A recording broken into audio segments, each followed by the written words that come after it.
Indonesia merebut banyak sekali harta kekayaan orang asing yang ada di Indonesia, kemudian dinasionalisasi. Hal ini terjadi pada awal kemerdekaan Indonesia. Tapi sekarang ini bagaimana? Hari ini kita melihat bahwa banyak perusahaan-perusahaan asing di Indonesia yang menguasai kekayaan Indonesia itu mampu direbut kembali oleh orang Indonesia, oleh pemerintah Indonesia.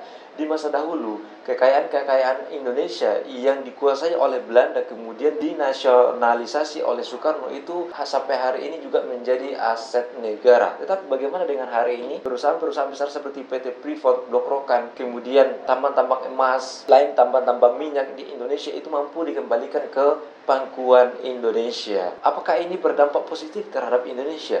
Tentu saja, dengan adanya pengambil alihan perusahaan ini, maka tentu saja masyarakat Indonesia yang jumlahnya sekitar 274 juta, mungkin tahun ini ya, tahun 2023, itu akan memiliki ruang dan lapangan kerja yang banyak. Meskipun tidak semua orang itu mendapatkan lapangan pekerjaan karena akses, kemudian kemampuan dalam mencari pekerjaan atau kreativitas dalam membangun sebuah lapangan pekerjaan. Kita lihat secara komprehensif, Indonesia berjalan di jalur yang tepat. Pembangunan sangat digalakkan. Lalu bagaimana dengan utang?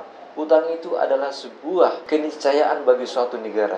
Tidak ada satu negara pun di dunia yang tidak memiliki utang. Amerika yang notabene adalah negara yang sangat besar, penguasa dunia, memiliki utang yang jauh lebih besar, sampai ratusan ribu triliun. Bayangkan dengan Indonesia hanya 5.000 triliun lebih, tidak sampai 10.000 triliun. Meskipun Indonesia ini sebagai warning ya, bahwa utang itu sebenarnya tidak boleh, karena siapapun yang melakukan utang, maka penghutang itu akan menjadi budak yang diutangi. Apakah ada dampak negatif dari pengambil alihan perusahaan-perusahaan asing di Indonesia?